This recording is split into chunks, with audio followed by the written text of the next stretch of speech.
Henry Ford a dit que je suis capable ou non de faire quelque chose, et dans les deux cas j'ai raison. C'est la loi de l'attraction. Ce que je crois au plus profond de moi se manifestera. Pour changer cela, je dois prendre conscience des signes que mon subconscient m'envoie et nettoyer l'origine du trouble. Pour cela, je peux utiliser la technique du mantra entier ciblé qui vise à cibler la mémoire d'une croyance nocive. Je peux commencer par me poser la question, qu'est-ce qui est en moi qui attire cela, sans chercher à y répondre, puis visualiser une version de moi plus jeune et lui dire que je suis désolé d'avoir cru en cette croyance. Je peux faire cela tranquillement sur mon canapé pour compléter le nettoyage incessant que je peux faire tout le temps avec un mantra courant.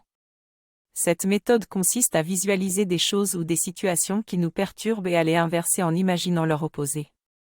Pour cela, je commence par présenter des excuses à mon enfant intérieur pour les croyances que je lui ai transmises. Ensuite, je visualise le problème et j'imagine qu'il est en face de moi pour mieux le saisir.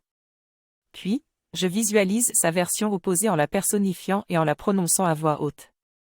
Enfin, je répète cette procédure jusqu'à ce que mes émotions négatives s'estompent, en prenant soin de vider ma mémoire à court terme entre chaque étape pour que l'essence du rituel imprègne bien mon psychisme.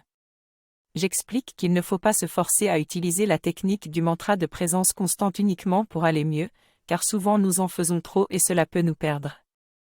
Il faut plutôt se concentrer sur tous les petits rituels que nous faisons déjà sans y penser tout au long de la journée, comme le nettoyage, le bruit rose ou la prière de Borda.